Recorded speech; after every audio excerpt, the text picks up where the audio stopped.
Bumisita sa Cebu ang isa sa pinakabagong barko ng hukbong dagat ng Pilipinas. Bahagi ito ng pagsasanay at paghahanda ng mga personnel sa kakayahan at kapasidad ng barko para magbigay proteksyon sa bansa. Yan ang ulat ni Jessie Atienza ng PTV Cebu.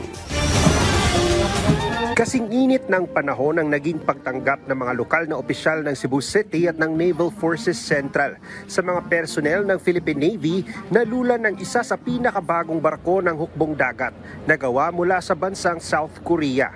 Ang BRP Miguel Malvar hango sa pangalan ng isa sa mga bayani sa panahon ng Philippine-American War na si General Miguel Malvar. Ang pagdaong sa Cebu ay bahagi ng operational readiness and capability test ng barko at ng mga personnel nito para masubukan kung pasok sa standards ng Philippine Navy ang warfighting capabilities nito.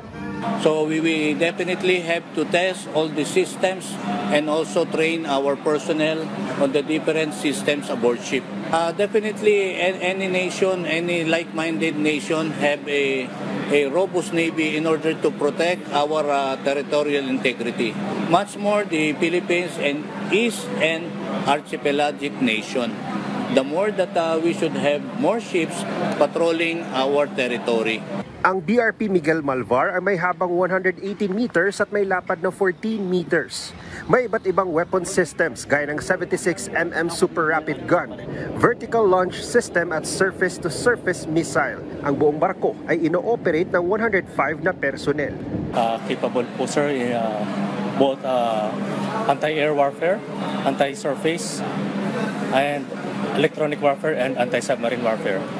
So our ship is equipped with weapons and sensors that are capable in those for warfare po sir. Kasabay na dumaong ng BRP Miguel Malvar ang BRP Tomas Campo na isang fast attack interdiction craft at ang BRP Albert Mahini, isang Acero-class patrol gunboat missile variant vessel na pawang galing sa bansang Israel. Binuksan din sa publiko ang mga barko para masilip ng ating mga kababayan ang modernisasyon ng hukbong dagat ng Pilipinas.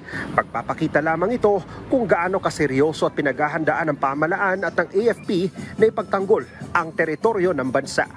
Mula sa PTV Cebu, Jessie Atienza para sa Pambansang TV sa Bagong Pilipinas.